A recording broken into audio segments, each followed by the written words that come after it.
ini saya akan mereview mengenai film The Imitation Game. Kita akan membahas bagaimana film ini berkaitan dengan kriptografi dan steganografi. Mari kita mulai. Untuk slide selanjutnya ini ada sinopsis dari film The Imitation Game. Jadi, film The Imitation Game ini dirilis tahun 2014 yang menceritakan kisah nyata Alan Turing. Nah, siapa sih Alan Turing? Dia adalah seorang matematikawan dari Cambridge yang ditugaskan memimpin tim di Blackheath Park selama Perang Dunia II. Tugas mereka sangat krusial, yaitu memecahkan kode dari mesin Enigma yang digunakan Nazi Jerman untuk komunikasi rahasia mereka. Kenapa ini penting? Karena Nazi menggunakan Enigma untuk koordinasi serangan kapal selam, serangan udara, dan strategi perang lainnya.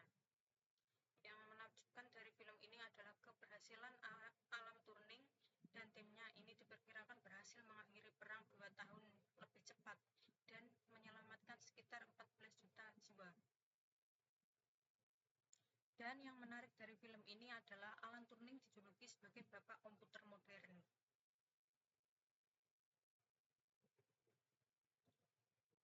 Untuk slide selanjutnya ini menyinggung mengenai apa sih kriptografi.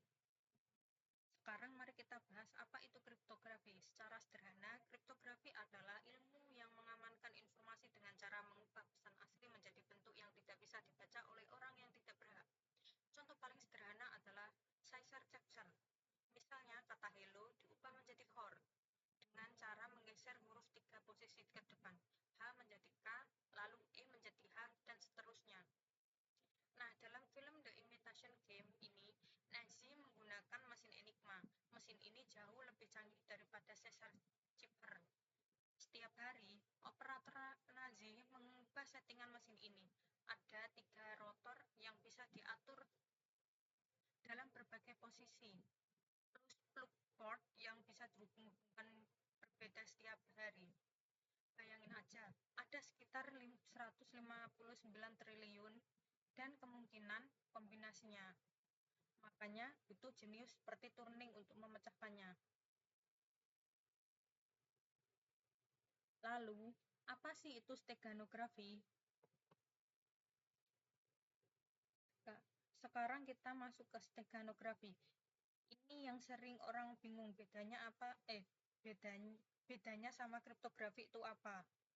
Kalau kriptografi itu kayak kita ngomong ke seseorang, saya punya pesan rahasia nih, tapi kamu nggak akan bisa baca karena sudah saya acak. Jadi orangnya tahu apa pesan.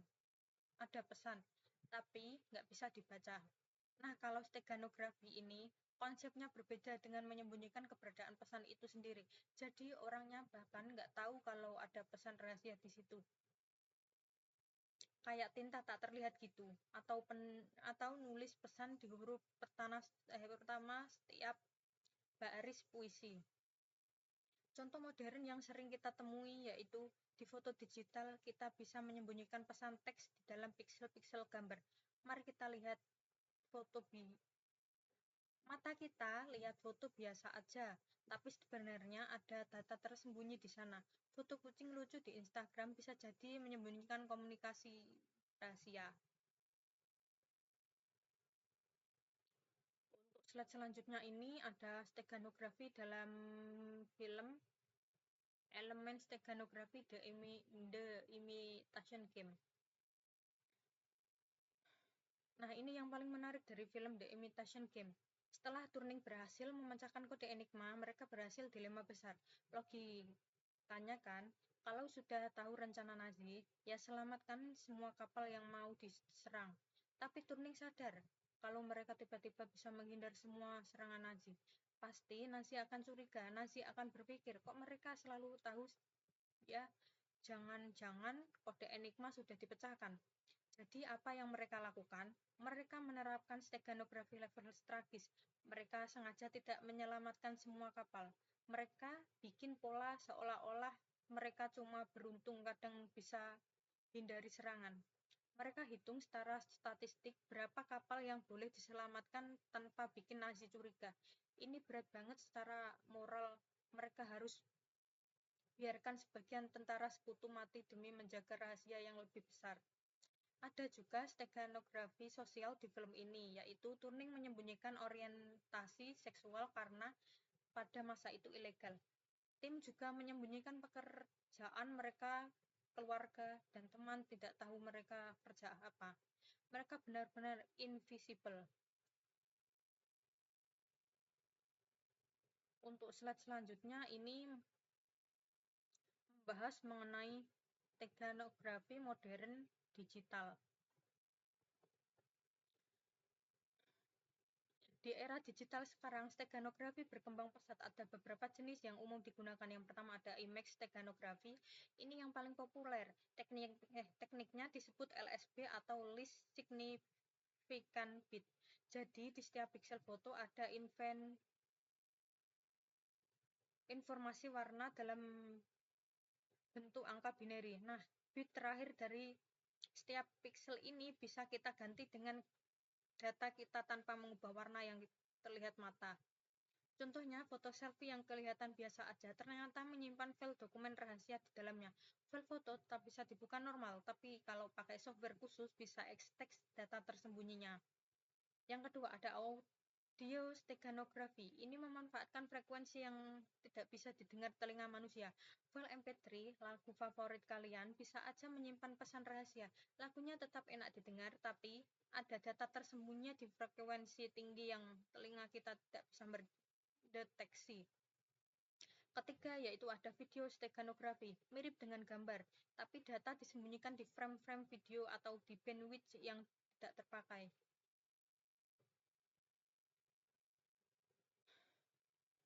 Slide ketujuh ada aplikasi dunia nyata.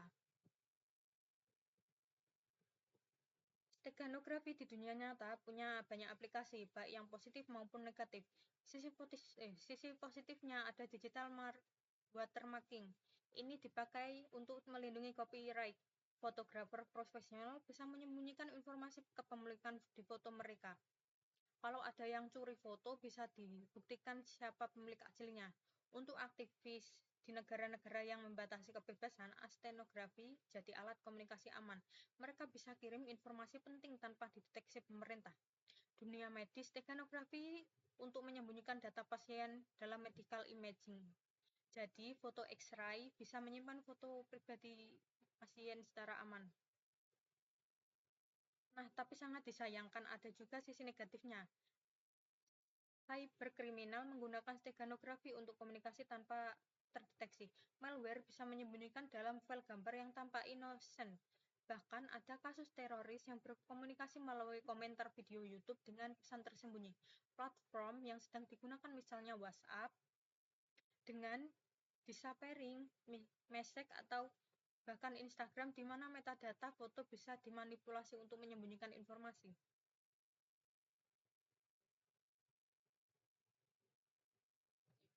Yang kedelapan ada teknologi deteksi.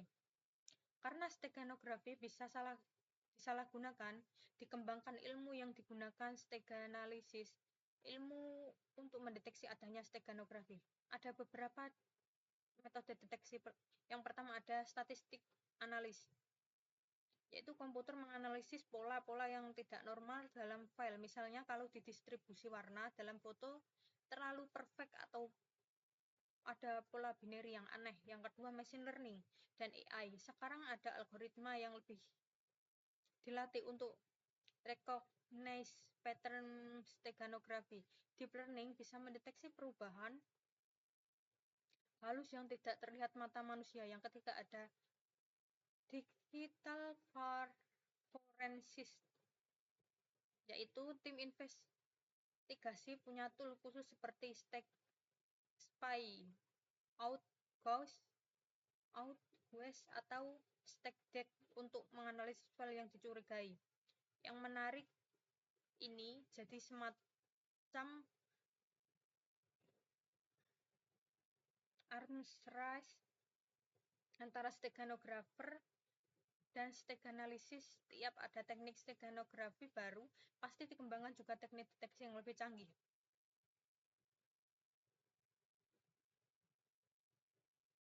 Pembelajaran dari film ini adalah, dari film The Imitation Game, ada beberapa pembelajaran penting untuk dunia cyber security modern. Pertama, konsep security through obscurity tidak cukup hanya mengandalkan enkripsi yang kuat, tapi juga hanya menyembunyikan fakta bahwa kita sedang berkomunikasi rahasia. Ini yang disebut keamanan berlapis. Yang kedua, ada faktor manusia, yaitu teknologi sekuat apapun bisa gagal karena human error. Dalam film Nazi, tidak pernah curiga sistem Enigma bocor karena mereka overconfident dengan teknologi mereka.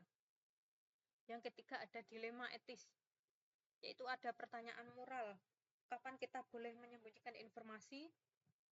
Tim Turing harus memilih antara menyelamatkan nyawa hari ini versus memenangkan peperangan secara keseluruhan.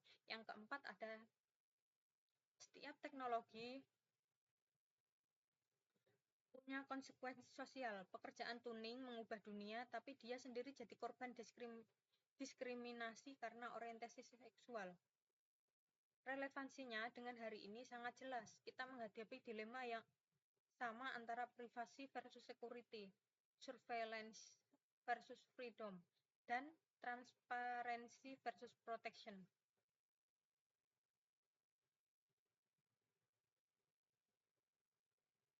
Yang terakhir ini adalah kesimpulan.